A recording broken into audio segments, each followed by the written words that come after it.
नमस्कार, आप देख रहे हैं खबर दोपहर। आपके साथ मैं हूं अलीम अतहर। शुरुआत बड़ी खबर से करेंगे और क्या है बड़ी खबर जानने के लिए सीधे चलते हैं न्यूज रूम सहयोगी शिप्रा के पास। अलीम, इस वक्त की बड़ी खबर बेतिया से सामने आ रही है, जहां एक महिला ने ट्रेन के आगे छलांग लगा दी है। 2 बच्चों के साथ उस महिला ने ट्रेन के आगे छलांग लगाई, जिसमें बताया जा रहा है कि मौके पर ही महिला की मौत हो गई है और दोनों बच्चों की हालत चिंताजनक बनी हुई है। फिलहाल दोनों बच्चों को जीएमसीएच में एडमिट करा दिया गया है, जहां उनका इलाज चल रहा है। चमुआ स्टेशन के पास ये छलांग लगाई गई है और बताया जा रहा है कि नरकटियागंज गोरखपुर रेलखंड की ये घटना है। अलीम, बिल्कुल, तो एक बड़ी खबर इस वक्त बेतिया से आ रही है, जहां पर एक महिला ने अपने 2 बच्चों के साथ चलती ट्रेन के आगे छलांग लगा दी, जिसमें मौके पर ही महिला की मौत हो गई है, जबकि महिला के दोनों बच्चों की हालत चिंताजनक बनी हुई है। फिलहाल जीएमसीएच में दोनों बच्चों को भर्ती कराया गया, जहां पर उनका इलाज चल रहा है। दोनों की हालत गंभीर बनी हुई है। चामुआ स्टेशन के पास महिला ने छलांग लगाई है। नरकटियागंज गोरखपुर रेलखंड की यह घटना बताई जा रही है। और रुक करेंगे इस वक्त एक बड़ी खबर की। दरभंगा से बड़ी खबर है, जहां पर अमित हत्याकांड में सनसनीखेज खुलासा हुआ है। 5 नाबालिग ने मिलकर हत्या की इस वारदात को अंजाम दिया था। फिलहाल 2 नाबालिग को गिरफ्तार कर लिया गया है। प्यार में दखल देने पर हत्या की गई थी। बहन के प्यार में दखल देने पर भाई अमित की हत्या की गई थी। आपको बता दें कि 11 जून को बहादुरपुर थाना क्षेत्र के अहिला गांव के पास मिट्टी से ढकी हुई बबन कुमार राय के बेटे अमित की लाश मिली थी। बताया जा रहा है कि अमित की बहन के साथ आरोपी नाबालिग का प्रेम प्रसंग चल रहा था। अमित इस रिश्ते का विरोध कर रहा था और उसी रिश्ते के विरोध में अमित की हत्या की गई थी। घटना का जो कारण है वह यह है कि मृतक की सिस्टर का प्रेम प्रसंग चल रहा था। सचिन नाम के व्यक्ति का पिता धनंजय सिंह, यह इस केस के नामजद अभियुक्त भी हैं। तो इस घटना का विरोध मृतक के द्वारा किया जाता था, इस प्रेम प्रसंग का। तो उसी के प्रतिशोध में सचिन कुमार पिता धनंजय सिंह के द्वारा जो है अपने सहयोगियों के माध्यम से 4 कुल व्यक्तियों के द्वारा जो है यह घटना को अंजाम दिया गया था। और अब बात करते हैं गर्मी के सितम की। बिहार में इन दिनों भीषण गर्मी का कहर जारी है। इन दिनों मौत का आंकड़ा भी लगातार बढ़ता जा रहा है। बक्सर शमशान घाट से हैरान करने वाली तस्वीर सामने आई है। बक्सर के लोगों की ओर से दावा किया जा रहा है कि रोजाना तकरीबन 90 से 100 लोगों के शव को अंतिम संस्कार के लिए लाया जा रहा है। लोगों का कहना है कि गर्मी और लू के कारण लोगों की जान जा रही है।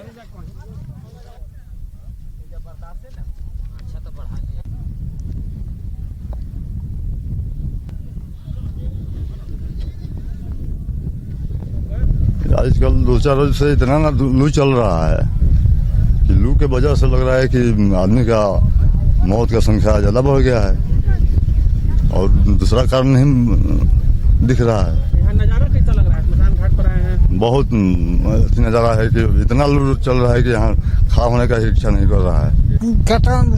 सिबल सामने के देखल ही नहीं की जाता ना, ताव चलता आदमी मरला के हाल ही नहीं है।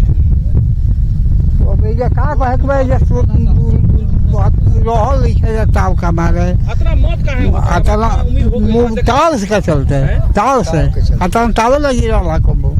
ये बाजे गर्मी बहुत ज्यादा बढ़ुए, गर्मी के चलते आदमी मरत रहे। एक वजह से मतलब कि तापमान बहुत ज्यादा भैया, समझनी कि ना।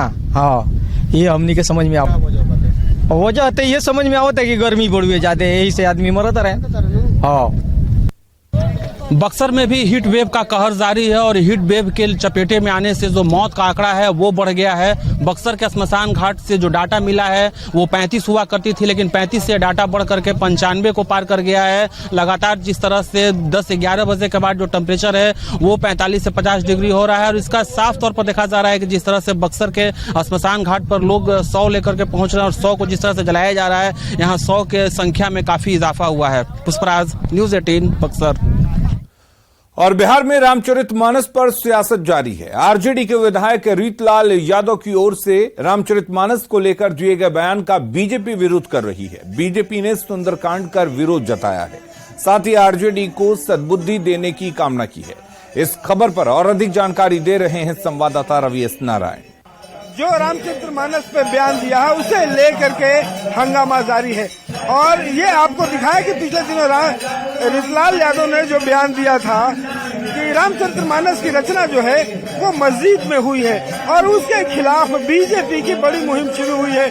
ये जो तस्वीरें आप देख रहे हैं ये दानापुर में पूर्व विधायिका जो है आशा सिन्हा, बीजेपी के जो नेत्री हैं वो यहाँ पे सुंदर कांड का पाठ करा रही हैं। आशा सिन्हा है। आशा जी, आखिर सुंदरकांड का पाठ करने की क्या जरूरत पड़ी? सुंदरकांड पाठ करने के लिए हम लोग भगवान के भक्त हैं, भगवान के नाम ले रहे हैं, तो क्या दिक्कत नहीं है? हम लोग भगवान के जपते रहते हैं। ट्रेन सीधी लाइन पर चलती है, हम लोग दाएं बाएं नहीं देखते हैं। हम लोग जानते हैं रामचंद्र जी का जन्म अयोध्या में हुआ था, वह प्रकट कृपाला दीन दयाला। अब उसमें मैं बेसिकली इंजीनियर हूँ तो थोड़ा मैथमेटिकल बात बोलूंगा। हर चीज में आप dy/dx लगा देते हैं, वो डिफरेंशिएशन है, वो हमेशा छोटा करेगा। आप इंटीग्रेशन कीजिए ना, आप इंटीग्रेशन जब लगाइएगा तो चीजें बड़ी होगी। यहाँ पर हम लोग सुंदरकांड का पिछले 5 सालों से हर मंगलवार को पाठ कर रहे हैं और चैत महीने से लगातार रामचरितमानस का यहाँ पाठ हो रहा है। और इसकी प्रभाव देखिए कि आज मैडम भी पधार गई और 1 महीना अगर हम लोग ने चैत में 24 घंटा किया तो यहाँ पर सीता तीर्थ बन गया। तो ये तो प्रभाव स्पष्ट नजर आ रहे हैं। अगर अंधों को नहीं सूझे तो हम क्या कर सकते हैं? तो ये बड़ा सवाल है कि जिस ढंग से ये बयान दिया गया कि रामचरितमानस की जो रचना हुई है वो मस्जिद में हुई है, उसके खिलाफ यहाँ पे सुंदरकांड हो रहा है। और ये कहा गया है कि जो ऐसे विचार कर रहे हैं उन्हें श्री राम जो है वो सद्बुद्धि दे। कैमरा पर्सन सुबोध के साथ रवि एस नारायण, न्यूज 18 पटना। तो आरजेडी विधायक रीतलाल यादव के बयान को लेकर बीजेपी सांसद सुशील मोदी ने भी हमला बोला है। उन्होंने कहा कि एक आपराधिक पृष्ठभूमि का व्यक्ति इस प्रकार का दावा कर रहा है, ऐसा दावा किसी मुस्लिम ने भी नहीं किया है। जिस पर कम से कम 2 दर्जन आपराधिक मुकदमे चल रहे हैं, जो टेरर है और जिसको कोई एबीसीडी का ज्ञान नहीं है, मुझे पता नहीं पढ़ाई भी कितनी किया कि नहीं किया, वो इस प्रकार की भाषा का प्रयोग करे कि रामचरितमानस को मस्जिद में लिखा गया। ये तो आज तक मुसलमानों ने भी दावा नहीं किया था जो दावा वो कर रहे हैं। तो राष्ट्रीय जनता दल के अंदर तो इसी प्रकार के लोग, चंद्रशेखर जो हैं रामचरितमानस को गालियां दे रहे हैं। यूनिफॉर्म सिविल कोड को लेकर बिहार सरकार के वित्त मंत्री विजय चौधरी ने बड़ा बयान दिया है। विजय चौधरी ने कहा कि बिहार सरकार या जेडीयू किसी भी हाल में यूनिफॉर्म सिविल कोड का समर्थन नहीं करेगी। विजय चौधरी ने कहा कि इससे किसी को फायदा क्या होगा, इससे किसी धर्म का कोई फायदा नहीं होने वाला है। अगली खबर का रुख करते हैं। दरभंगा एयरपोर्ट पर प्लास्टिक की कुर्सी को लेकर जेडीयू और बीजेपी आमने सामने हैं। इस पर पिछले महीने जल संसाधन मंत्री और जेडीयू नेता संजय झा ने ट्वीट किया और दरभंगा एयरपोर्ट पर मौजूद सुविधाओं की पोल खोली। अब फिर से जेडीयू विधायक विनय चौधरी ने ट्वीट कर एयरपोर्ट पर मौजूद सुविधाओं की पोल खोली है। जल संसाधन मंत्री संजय झा के ट्वीट के बाद आनन फानन में एयरपोर्ट के डायरेक्टर सामने आए और सफाई दी कि प्लास्टिक की कुर्सियां बदल दी गई हैं। लेकिन जेडीयू विधायक विनय चौधरी का दावा है कि डायरेक्टर के बयान के बाद भी एयरपोर्ट पर प्लास्टिक की कुर्सियां लगी हुई हैं। उन्होंने एयरपोर्ट के डायरेक्टर पर गलत जानकारी देने का आरोप लगाया। इतना ही नहीं, उन्होंने बीजेपी नेताओं पर भी हमला बोला है।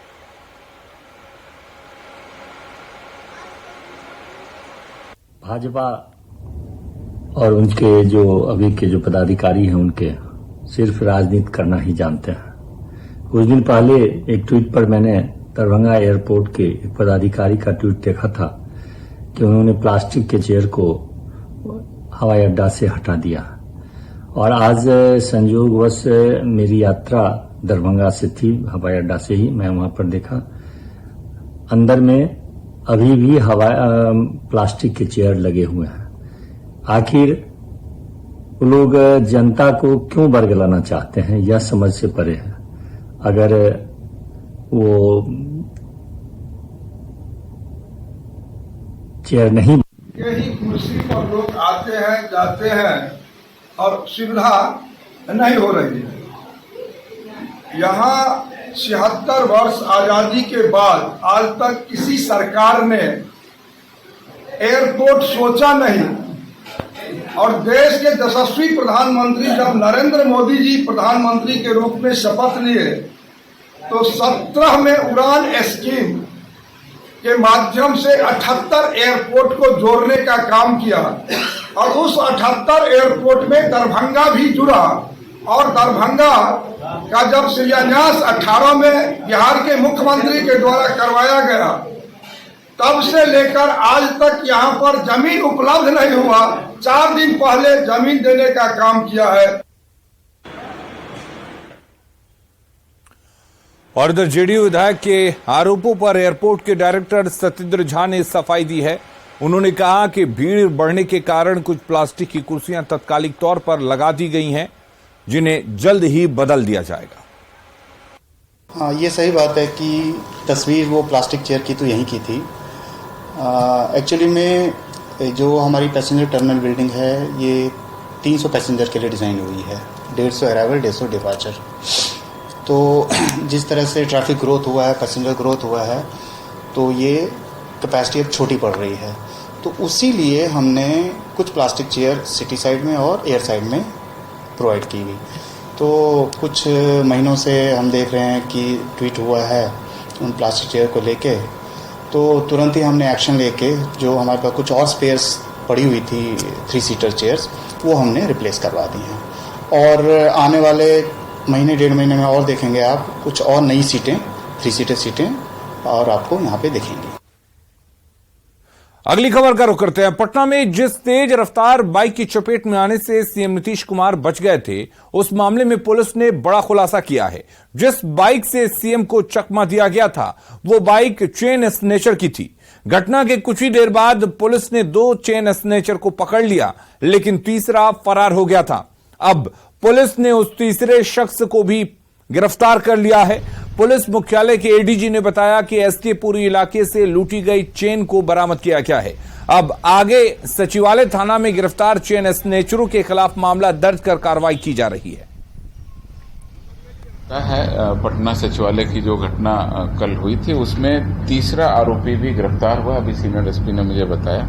कुल जो अभियुक्त हैं उसमें हिमांशु कुमार, सूरज कुमार, अभिषेक पटेल उर्फ छोटू, इसमें मोटरसाइकिल और मोबाइल कल ही बरामद हो गया था।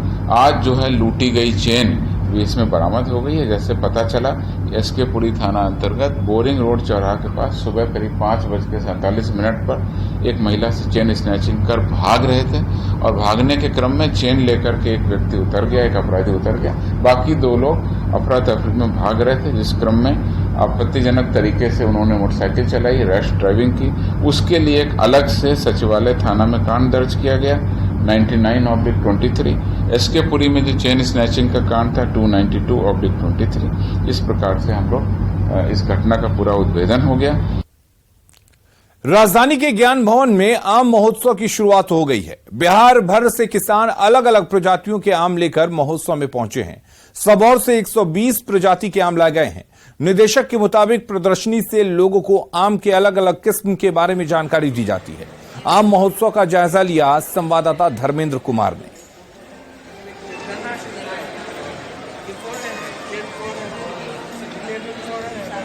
राजधानी के ज्ञान भवन में 2 दिनों का आम महोत्सव आज शुरू होगा और राज्य के सैकड़ों किसान यहां पर अपने अपने प्रजातियों को लेकर पहुंचे। आप देख सकते हैं कि कई तरह की प्रजातियां हैं आम की है और जो किसान हैं हर साल अब आम की प्रजाति को लेकर यहां पहुंचते हैं। इस आम महोत्सव की खासियत यह है कि जो किसान हैं वो जिस प्रजाति की उपज करते हैं या जिसकी खेती करते हैं उस प्रजाति को लेकर यहाँ पहुँचते हैं। लोग यहाँ पर पहुँचे हैं देखने के लिए।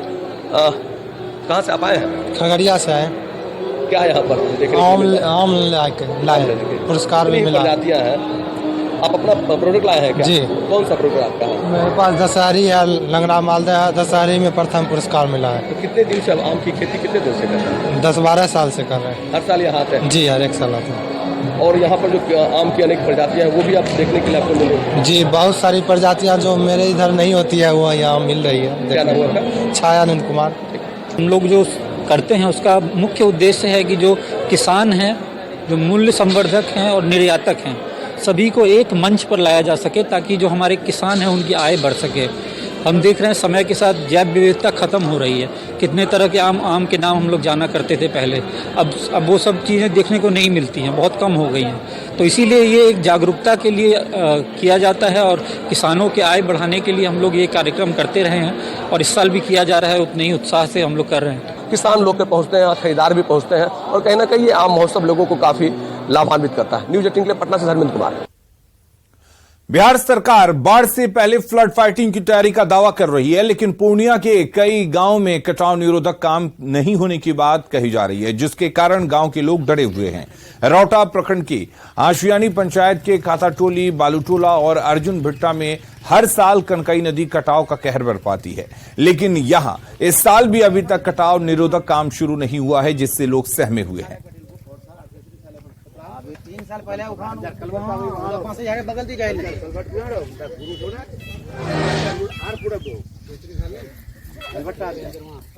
वहां से कोई काम नहीं होता है। हर ये मंत्री से बोलता हूँ, कोई बोले हो जाएगा, काम नहीं होता। आज विधायक को बोलता हूँ, बोले काम होगा, नहीं होता है काम। कम से कम हर साल 1 किलोमीटर करता है। अब इस साल गाँव में आकर के नदी भर गया, देखते हो। कि विधायक जी तो कभी आए नहीं इधर, न कभी आते हैं। हम लोग जाते हैं, कभी कोई बात सुनते नहीं है। 1 किलोमीटर कभी इधर जाते हैं, कभी इधर। अगर इस बार नहीं कोई काम किया तो ये गांव तो बिल्कुल खत्म हो जाएगा। अगले साल भी इस कटाव निरोधक कटाव को देखने आए थे और मीडिया के माध्यम से, विभाग के माध्यम से भी विभाग को जगाने का काम किए कि यहाँ पर जल्द से जल्द कटाव निरोधक कार्य शुरू हो ताकि ये गाँव सुरक्षित रहे। यूनिफॉर्म सिविल कोड को लेकर बिहार सरकार के वित्त मंत्री विजय चौधरी ने बड़ा बयान दिया है।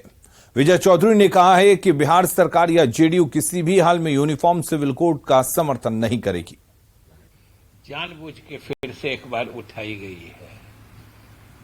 हम लोगों का तो स्पष्ट मानना शुरू से रहा है कि इसको समर्थन देने की तो कोई बात ही नहीं है, लेकिन ये बात भी तो इस देश की जनता देख ही रही है कि जैसे जैसे चुनाव नजदीक आ रहे हैं तो भारतीय जनता पार्टी के द्वारा सांप्रदायिक ध्रुवीकरण के लिए इस तरह के मुद्दों को बढ़ाया जा रहा है। भाजपा जिस साजिश के तहत इस बात को करने का प्रयास कर रही है, ये दाव इस बार भी इनका उल्टा पड़ेगा। नेपाल में भारतीय बाजारों से खरीदे गए रोजमर्रा के सामानों पर सीमा शुल्क लगने लगा है, जिससे सीमावर्ती क्षेत्र के लोगों को खासी परेशानी हो रही है। रोजमर्रा के सामानों पर शुल्क लगने का सीधा असर भारतीय सीमावर्ती बाजारों में नजर आ रहा है। ऐसे में लोग नेपाल सरकार से इस शुल्क में छूट देने की मांग कर रहे हैं। कहां से जा रहे हैं अभी आप? सर इंडिया से नेपाल जा रही है। अच्छा, क्या है ये हाथ में आपका? सर ये घर का सामान है। घर का सामान है। कितने का सामान लिए हैं अभी आप? सर ज्यादा नहीं, 200 का सामान। अच्छा, 200 का सामान में मालूम है 100 से ऊपर के सामान में चार्ज लग जाएगा अभी आपको नेपाल जाने से। नेपाल सरकार चार्ज लगा रही है। ऐसे में क्या लगता है, नेपाल में राहत मिलना चाहिए क्या? मिलना चाहिए सर, राहत मिलना चाहिए। जैसे हम गरीब आदमी हैं, कैसे करके खाएंगे? यही गलगले दम पे बनाने आए थे, बिस्कुट ले लिया। इंडिया से आ रहे हैं गलगलिया? अच्छा, गलगलिया इंडिया से आ रहे हैं। तो अभी कहाँ जाना है अभी आपको? अभी भाद्रपुर जाना है। सामान कई सारे सामान लिए। कितने रुपया का सामान? नमक लिया और मैदा ले लिया और थोड़ा सा बिस्कुट ले लिया। कितना रुपया का होगा अंदाजा? अंदाजे इसमें होगा 1000 रुपये का हो गया। अच्छा, मालूम चला होगा आप लोगों को जो एक व्हाट्सएप में चल रहा है 100 से ऊपर के सामान पर नेपाल गवर्नमेंट जो है चार्ज लगा दी है। तो ऐसे में तो महंगा हो गया ना, ये 1000 का सामान में बहुत ज्यादा चार्ज हो गया। तो हो गया सर। तो कैसे इसको जो है भरण पोषण होगा, कैसे करिएगा, क्या होना चाहिए? भरण पोषण कैसे करेगा सर? अब हम लोग नेपाल गवर्नमेंट क्या चाहेंगे? नेपाल गवर्नमेंट से आप? नेपाल गवर्नमेंट से तो हम लोग को सभी सुविधा चाहिए।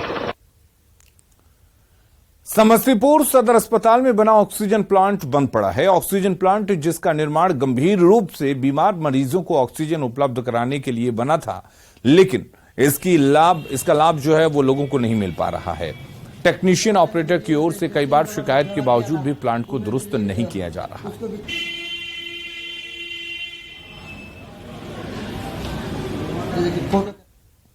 और बड़ी खबर का रुख कर लेते हैं। समस्तीपुर से बड़ी खबर आ रही है, जहां में पोल में बांधकर एक युवक की पिटाई की गई है। बेलसंडी गांव में युवक की पोल से बांधकर पिटाई की गई है। फिलहाल उस युवक को अस्पताल में भर्ती करवाया गया है।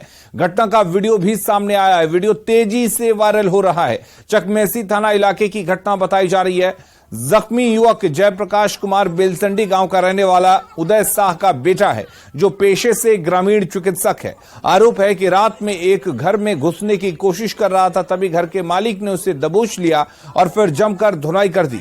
मामला प्रेम प्रसंग से जुड़ा हुआ बताया जा रहा है। हालांकि न्यूज़ 18 इस वायरल वीडियो की पुष्टि नहीं करता है।